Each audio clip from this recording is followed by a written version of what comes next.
नमस्कार, NDTV India में आपका स्वागत है। मैं हूं मनोरंजन भारती। आज चर्चा करेंगे कि ऐसे शख्सियत से जिनकी एक किताब आई है, एक संस्मरण उन्होंने लिखा, पहले भी किताबें लिख चुकी है। इस किताब का नाम है ए कंट्री कॉल्ड चाइल्डहुड और मैं बात कर रहा हूं दीप्ति नवल की। जी हाँ, मशहूर अदाकारा अपने समय की और बड़ी अच्छी अच्छी फिल्में उन्होंने दी है फिल्म इंडस्ट्री को। लेकिन ये किताब जो है उनके बचपन के बारे में है, उनके परिवार के बारे में है, कैसा उनका बचपन गुजरा। अमृतसर की ढेर सारी किस्से आपको यहाँ पर इस किताब में मिलेंगे। मैडम, आपका बहुत बहुत शुक्रिया, आपने वक्त निकाला एनडीटीवी से बातचीत करने के लिए। थैंक यू मनोरंजन, बहुत बहुत शुक्रिया आपका भी। ये किताब पढ़ के ऐसा लगा कि आपके शुरुआती जीवन में आपके ऊपर माँ का बहुत ज़्यादा इन्फ्लुएंस रहा है। वो डांसर थी और आप बहुत आपके लिए प्रेरणा की स्रोत थी। वो डांसर नहीं थी, डांस और ड्रामा का बहुत शौक था। ड्रामे में हिस्सा लेती थी और बहुत शौकीन थी arts and for performing arts, बहुत शौक था उनको। तो उनसे कैसा इंस्पिरेशन मिला आपको? देखिए, बचपन से ही देखा उनको मैंने। जो भी थोड़ा मेरी मेमोरी में रहा है वो उनको मैंने रिहर्स करते हुए देखा। प्लेज रिहर्स किया करती थी। घर में एक हॉल कमरा होता था, वहाँ पे उनकी रिहर्सल्स होती थी। दूसरी औरतें और भी कैरेक्टर्स होते थे। और मुझे एक रिहर्सल बहुत अच्छे से याद है जहाँ वो बार बार दरवाज़ा खोल के अंदर आती हैं। देयर आर सम वुमेन, इस तरफ कुछ और लड़कियां और औरतें हैं, और फिर उनसे वो बात करती हैं। हाथ में बटुआ पकड़ा हुआ है, हील्स पहनी हुई है, एक ढीला सा ऐसे जूड़ा साड़ी पहन के। मुझे वो इमेज इतनी उस रिहर्सल की इमेज इतनी क्लियरली याद है इस तरह से। और एक बार मैंने उनको चित्रा टॉकीज में परफॉर्म करते हुए भी देखा। और आप लोगों में से किसी ने चिल्लाया, ये देखो हमारी माँ है या हमारी आंटी है करके किसी ने बोला? दीदी ने कहा, मम्मा, दैट्स माय मम्मा। दूसरी जी, आप कुछ कह रही थी? जी नहीं, हाँ बोलिए। दूसरी बात जो इस किताब में मुझे एक चीज स्ट्राइकिंग लगी कि क्या ये सही है कि 1965 का जो इंडो पाक वॉर हुआ था वो आपके पिताजी आपको दिखाने के लिए बॉर्डर ले गए थे? नहीं, वॉर दिखाने के लिए नहीं, वॉर का आफ्टर इफेक्ट दिखाने के लिए। जब वॉर खत्म हो गई तो उन्होंने देखा कि बच्चों को वॉर क्यों है, क्या है, ये कुछ ज़्यादा सीरियसली ये लोग उसे नहीं ले रहे हैं। तो he said, you must understand the reality of war, you must see. Mummy उनको कहती रही कि लड़कियों को वहाँ बच्चों को ले जाने की क्या ज़रूरत है, पता नहीं क्या देखने को मिलेगा, दिमाग पे असर होगा। तो ही सेड, नहीं, उनको रियलिटी जानना चाहिए। दे शुड नो कि वॉर क्या है और क्यों नहीं होनी चाहिए वॉर। तो हमें रात को हम लोग गए और जो वहाँ पे जो माहौल देखा, वो माहौल, घर बैठे साबरे जेट्स ऊपर से उड़ रहे हैं और पैटर्न टैंक्स की वो पेट्रियोटिक सॉन्ग्स बज रहे हैं और खबरें आ रही हैं, लाहौर जीत लिया, अमृतसर जीत लिया। वो that was not the reality. वो रियलिटी वहाँ हिट की जब पिताजी हमें बॉर्डर पे लेके गए। शाम का टाइम था, खेमकरन बॉर्डर पे। जो मैंने देखा वो इतना ज़हन में बैठ गया ना, वो दैट वाज द पर्पस। तो आपके फैमिली के भी कोई लोग वॉर में थे? आपने कुछ पिक्चर्स भी हैं इसमें? जी, वो मेरे एक नेफ्यू थे, मेरे मम्मी के नेफ्यू थे, मेरे कजन ब्रदर। मामा की बड़ी सिस्टर गर्टी आंटी के बेटे थे वो, जो पोस्टेड थे खेमकरन। उन्हीं को मिलने गए हम। उन्हीं ने हमें दिखाया सब। आपने इस किताब में लिखा है कि किताब लिखते वक्त आप गोल्डन टेम्पल और जो जालियांवाला बाग जो नया बना है वो देखने नहीं गई, क्योंकि आप नहीं चाहती थी कि आपके दिमाग में जो बचपन की स्मृति थी वही बने रहे और वही आप लिखना चाहती थी। जी, I wanted to be true, कि मैं जो मुझे जिस तरह से याद है मैं उसको वैसे ही लिख पाऊँ। मैं कुछ नया देख करके मेरी इमेजरी जो दिमाग में है, जो मेमोरी है, वो कहीं वो क्लाउडेड ना हो जाए। मैं उसको वैसे ही लिखना चाहती थी जैसे मैंने एक्सपीरियंस किया था बचपन में। तो इसलिए मैं तब तक नहीं गई जब तक ये किताब पूरी नहीं हो गई। जब ख़त्म हो गई तो फिर पिछले साल मैं विंटर में मैं गोल्डन टेम्पल, जिसके बारे में मुझे गुलजार साहब ने भी और कई लोगों ने बताया था कि बहुत ही खूबसूरत हो गया, फिर मैं देखने गई और मुझे बहुत अच्छा लगा। हाँ, लेकिन जलियांवाला बाग के लिए मेरे थॉट्स थोड़े अलग हैं। इस किताब में हालांकि आपने फिल्मों के बारे में, अपने फिल्मी कैरियर के बारे में, जर्नी के बारे में नहीं लिखा है, लेकिन ये किताब पढ़ के लगता है कि आप खूब सिनेमा देखती थी। जी, बहुत शौक था ना बचपन से ही था शौक, फिल्में देखती थी। और जो बचपन में तो जहाँ जो फिल्में दिखाने मामा और पिताजी ले जाते थे तो वो देखती थी।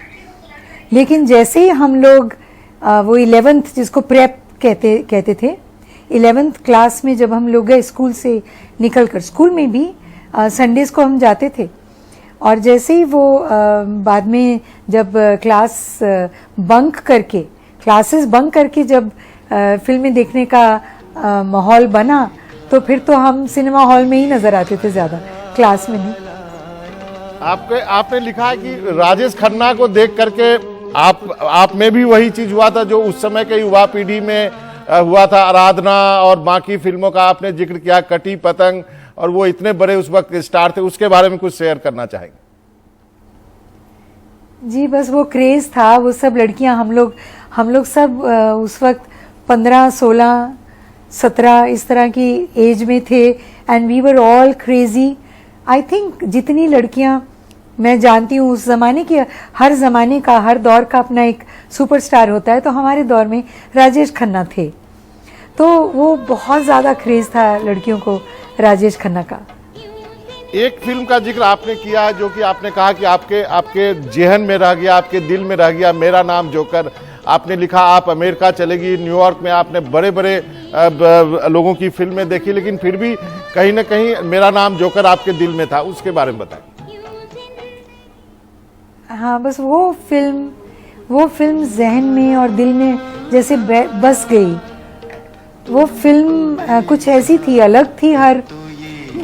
अभी तक मैंने बहुत सी कमर्शियल फिल्में देखी हुई थी, लेकिन मेरा नाम जोकर की जो थीम थी, जो उस फिल्म में जो बताया गया था, जिंदगी को इस तरह से भी देखा जा सकता है, इस तरह से भी रिलेशनशिप्स इस तरह से भी संभाल के रखे जा सकते हैं।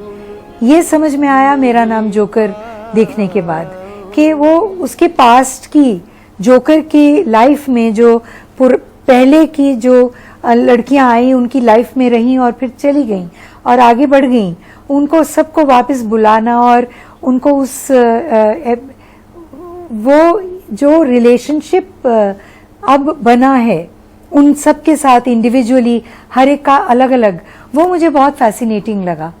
इसीलिए मुझे वो फिल्म बहुत हमेशा और एक लाइन आपने लिखी है कि बाकी फिल्में में, राजेश खन्ना की फिल्में में हॉल पूरा भरा रहता था, मेरा नाम जोकर में हॉल खाली था। हाँ, ये सही है। मुझे वो माहौल याद है जब जिस देश में गंगा बहती है देखने गए थे, और संगम देखने गए जब। Sangam was one of the most beautiful films I saw in my childhood. और जब जोकर देखने गए तो नहीं समझ में आया अमृतसर के लोगों को ये क्या है उनको, लेकिन मुझे बस वैसी ही फिल्में पसंद थी और शुरू से पसंद थी। I would have. आपने लिखा, आपने मदर इंडिया, बुट पॉलिश, जागृति, नागिन, दूध के फूल, सुजाता, जंगली के बारे में लिखा आपने कि बहुत अच्छे वर्ड लिखे कि पहली बार जो है जंगली, और उसके बाद कश्मीर की कली आई थी शायद, और उसके बारे में भी आपने जिक्र किया है। जी, जंगली के बारे में लिखा है कि वो कैसे वो लड़की जो है वो लड़के के पीछे she is trying to bring him around, तो वो उसके बारे में लिखा।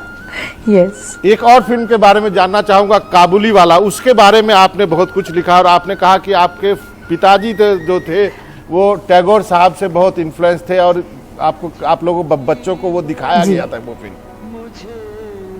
जी, पिताजी आर्ट एंथुजियास्ट थे, टैगोर के बहुत बड़े फैन थे। टैगोर से मुलाकात तो नहीं थी, लेकिन कॉरेस्पॉन्डेंस थी। पिताजी एक जर्नल निकालते थे, जॉय ऑफ आर्ट, जिसके लिए टैगोर साहब ने पूरा लिखा था उनके जर्नल के लिए। तो वो बहुत पसंद करते थे टैगोर को, तो बिकॉज काबुली वाला वॉज अ टैगोर स्टोरी, तो उन्होंने मुझे वो हमें लेके गए। काबुली वाला देखना ज़रूरी था, इसलिए दैट्स हाउ आई सॉ काबुली वाला ड्यूरिंग माय चाइल्डहुड। एक चीज और मैं दिख 9 रहा है साल कि की थी जब काबुली वाला।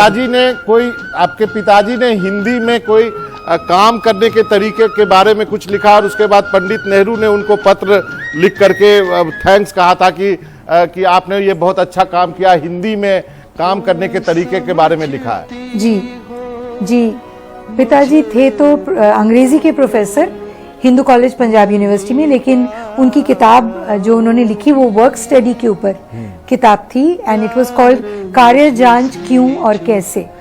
तो ये वर्क स्टडी पर किताब उन्होंने जो लिखी, उसको लेकर के पंडित नेहरू जी की खत आया, और उन्होंने उस किताब को और पिताजी को अप्रिशिएट किया उसमें। वो आज भी है खत मेरे पास, वो चिट्ठी है नेहरू साहब की। एक अंतिम का सवाल है, आपने क्या जानबूझ के अपने फिल्मी लाइफ के बारे में इस किताब में नहीं लिखा है? क्या हम ये कहें कि ये संस्मरण है, एक ऑटोबायोग्राफी का इंतजार करना होगा या एक और किताब का इंतजार करना होगा? नहीं, ये सिर्फ और सिर्फ मेरा चाइल्डहुड मेमोआर है।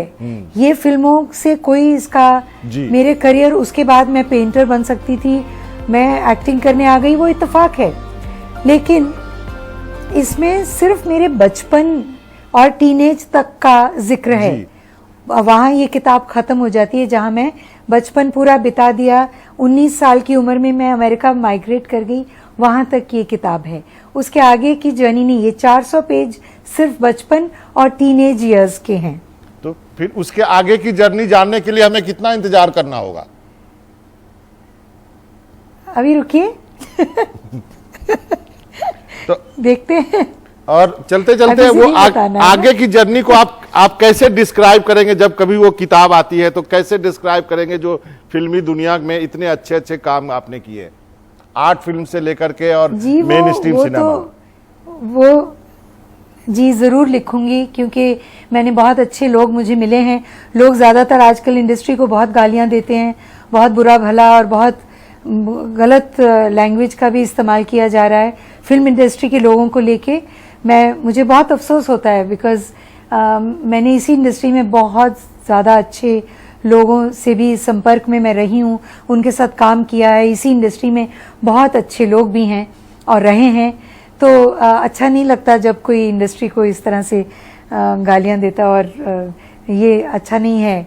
सब लोग ऐसे नहीं हैं, शायद कुछ एलिमेंट हर जगह होता है, ये एलिमेंट हर जगह होता है, हर प्रोफेशन में होता है, हर एरिया में आपको ऐसे नजर आएंगे कैरेक्टर्स, लेकिन ऐसा नहीं है कि एक पूरा प्रोफेशन बुरा है। मैं उसके बारे में ज़रूर लिखूंगी, क्योंकि मैंने बहुत अच्छे अच्छे लोगों के साथ काम किया और मुझे उनसे मिलने का मौका मिला, and definitely I will write. But और भी किताबें हैं जो मैं लिखना चाहती हूँ, तो लेट्स सी कि नेक्स्ट क्या होता है। चलिए, हमें आपके उस नए किताब का इंतजार रहेगा। आपका बहुत बहुत शुक्रिया, आपने वक्त निकाला एनडीटीवी इंडिया से बातचीत करने के लिए। दीप्ति नेवल जी, थैंक यू, शुक्रिया, thank you Manoranjan, thank you.